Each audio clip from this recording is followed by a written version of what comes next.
Emilia Gionardi, merci beaucoup d'être avec nous. Bonjour. Vous êtes fondatrice de Unrepresented et de Approche. Donc ces deux événements sont aussi liés par une association appelée Proche. Donc ça fait 10 ans que vous constituez tout un écosystème au service des artistes. Ça fait 10 ans. On a commencé avec le salon Approche, Oui.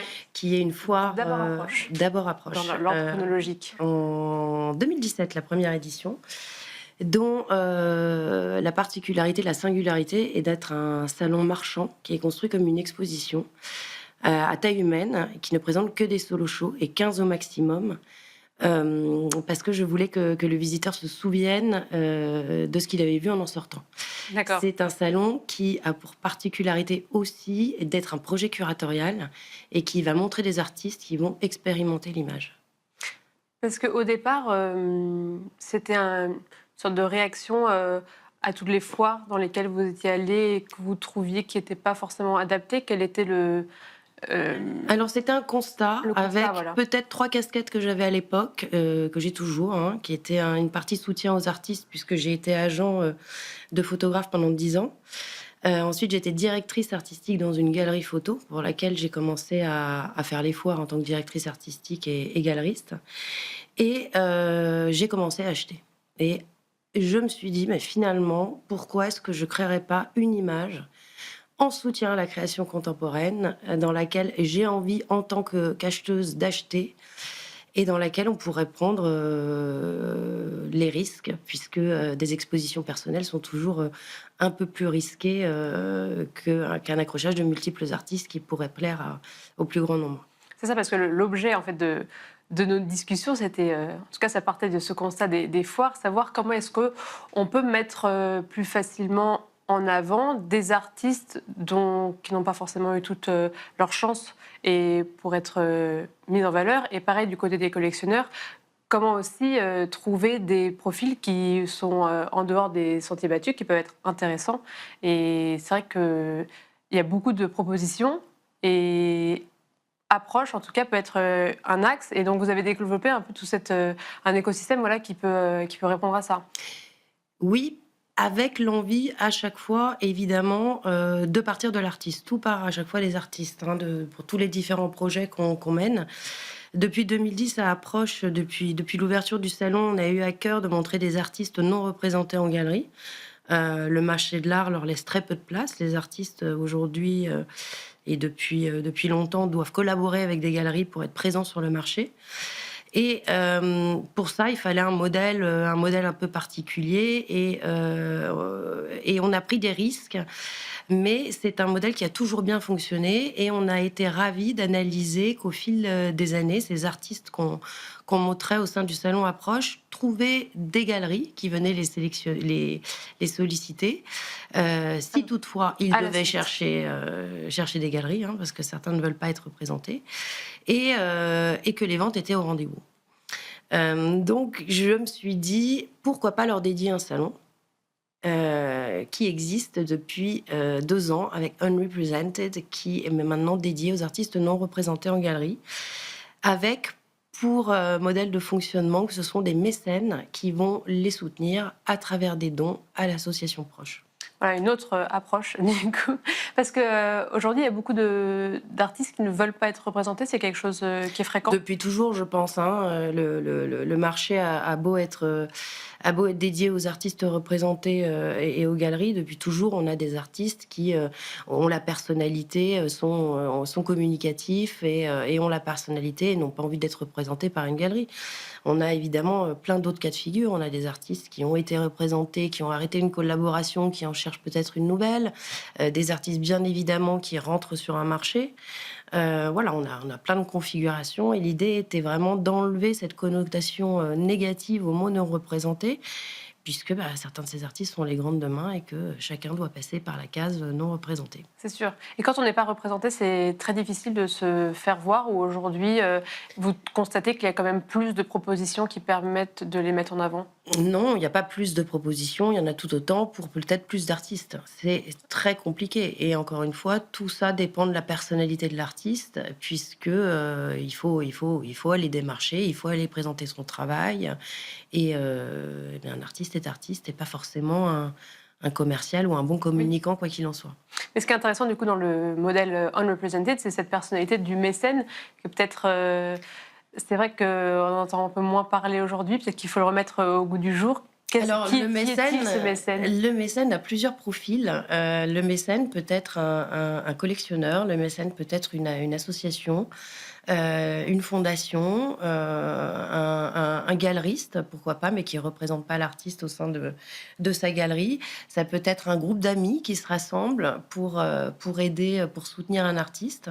Il y a plein de profils différents avec tous une idée convergente, en tout cas une envie convergente, et celle de soutenir l'artiste et de lui permettre d'avoir une certaine visibilité sur le marché et des mises en lien avec les acteurs majeurs de la création contemporaine. Et qu'il choisit? Ou c'est Alors, via vous? encore une fois, il y a tous les cas de figure. À chaque fois, évidemment, la contrainte étant de montrer des artistes qui vont expérimenter l'image. Donc, je suis sollicitée par des mécènes qui me proposent quelquefois des artistes. J'ai beaucoup d'artistes qui souhaitent participer, à qui j'essaye de trouver des soutiens. Et voilà, quelquefois ça marche et quelquefois ça marche pas. Mais je suis ravie de voir qu'après 3 éditions de ce nouveau salon, je suis de plus en plus sollicitée, en tout cas par des mécènes, par des artistes aussi, évidemment, qui ont l'envie vraiment d'être considérés comme des vrais soutiens à la création contemporaine. Et pour les collectionneurs, par exemple, pas uniquement comme des acheteurs. Oui, et peut-être une relation aussi plus directe avec l'artiste, parce que du coup, ça passe pas par... Une relation beaucoup très d'intermédiaires. directe. Alors, encore une fois, tous les cas de figure. Il y a des mécènes qui ne veulent pas être identifiés, qui restent anonymes. Il y a des mécènes qui passent leur journée, le temps du salon avec nous et qui sont là pour défendre les artistes. Quel que soit le cas de figure, en tout cas, ils sont très investis et très généreux. Et pour rassembler tout ça, vous avez créé l'association Proche, si j'ai bien compris. Ou c'est quel est l'axe de cette association? On a créé il y a 2 ans l'association Proche, qui a d'abord pour premier but de, encore une fois, soutenir la création contemporaine à travers des projets participatifs de mécénat. Au fil du temps, enfin depuis le salon, depuis la 3e édition du salon Unrepresented, elle porte maintenant ce salon.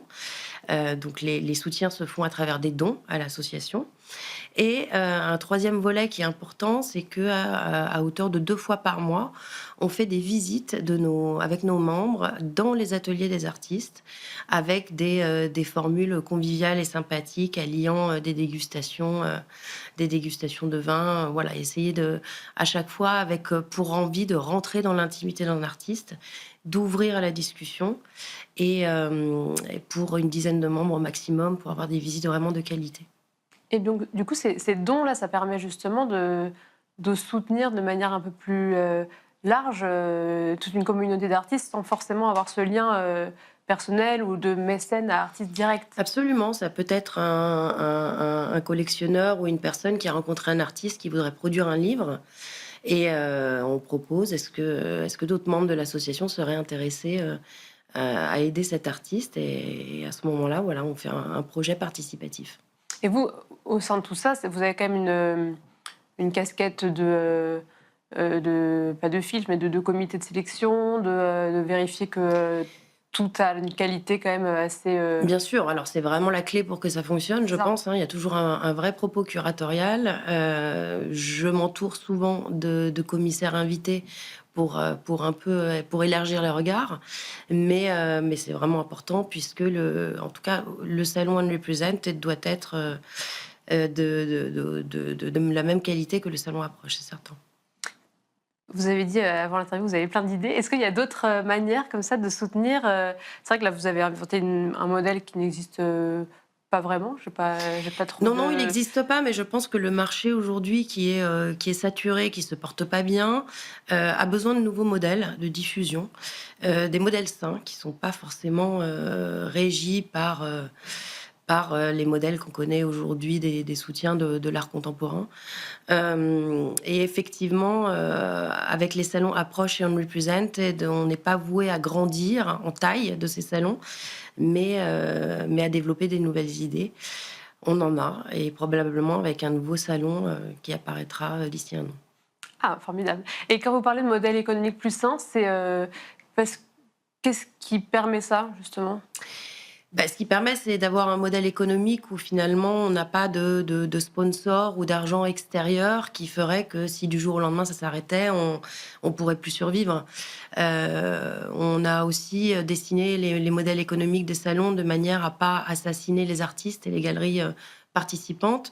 C'est un modèle qui est très juste, on ne vend pas de mètres carrés, on n'est pas comme des foires traditionnelles. En revanche, on a un coût de participation qui va être le même pour tout le monde, pour les grandes galeries comme les plus jeunes, et pour les artistes non représentés et leur soutien.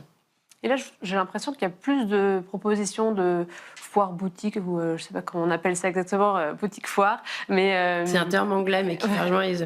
Moi, j'ai choisi le terme salon pour définir ma petitesse. Mais j'ai l'impression que ça se développe aussi, des foires qui sont un petit peu plus très régionales ou très spécialisées. Je pensais que c'est un peu l'avenir des Je pense foires. que c'est nécessaire parce que les grandes foires traditionnelles telles qu'on les connaît ont un coût de participation qui aujourd'hui est très périlleux pour les galeries dans le marché dans lequel on est. Et on a besoin d'une diversité aussi pour attirer différents publics.